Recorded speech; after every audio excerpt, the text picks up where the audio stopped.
Hello guys, welcome back to my channel बच्चों party. तो गाइस, मैं आपको आज कुछ संस्कृत के टाइटल बताने वाली हूँ। जो है टाइटल शरीरों के अंगों के नाम, और सेकंड टाइटल है व्यवहार वचनानी। तो व्यवहार वचनानी में मैं आपको 3 चीज़ें बताने वाली हूँ।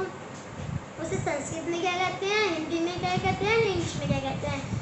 तो गाइस, मैं आपको अच्छे से समझना, पढ़ना, सीखना। मैं आपको लास्ट में 3 क्वेश्चन दूंगी। जिसने मेरे क्वेश्चन को एकदम सही आंसर दिया उसका नाम मैं अपने अगले वीडियो में लूँगी।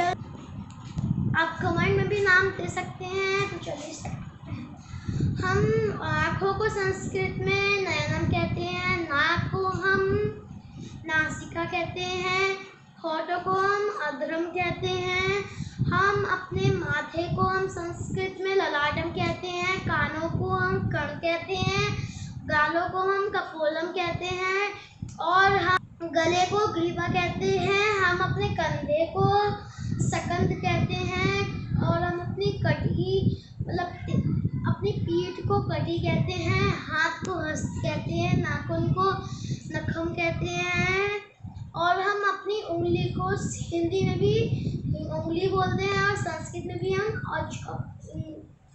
उंगली ही बोलेंगे। पैरों को हम संस्कृत में पाद कहते हैं। तो अब चलते हैं हम अपने नेक्स्ट टाइटल में। तो हमारा नेक्स्ट टाइटल है व्यवहार वचनानी। अब आप इसमें भी सीखना, पढ़ना। मैं इसको भी दोनों टाइटलों के आपको 3-3 सवाल दूंगी। सुप्रभातम संस्कृत में सुप्रभात, हिंदी में गुड मॉर्निंग, इंग्लिश में नमस्कार, संस्कृत में नमस्कार, हिंदी में आई गो टू यू, इंग्लिश में शुभ रात्रि, संस्कृत में शुभ रात्रि, हिंदी में गुड नाइट, इंग्लिश में स्वागतम स्वागतम, संस्कृत में स्वागत को, हिंदी में वेलकम, इंग्लिश में कृपया, संस्कृत में कृपा करके, हिंदी में प्लीज, इंग्लिश में क्षम्यताम, संस्कृत में क्षमा करें, हिंदी में सॉरी, इंग्लिश में पूर्णमलम, संस्कृत में फिर मिलते हैं, हिंदी में सी यू, इंग्लिश में सर्वम कुशलम, संस्कृत में सब ठीक है, हिंदी में एवरीथिंग इज फाइन, इंग्लिश में सौभाग्यम, संस्कृत में सौभाग्य है, हिंदी में गुड लक, इंग्लिश में। Thank you guys to see my channel and like subscribe my channel.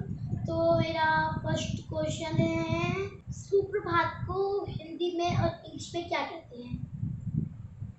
C you को हम हिंदी और संस्कृत में क्या कहते हैं? हम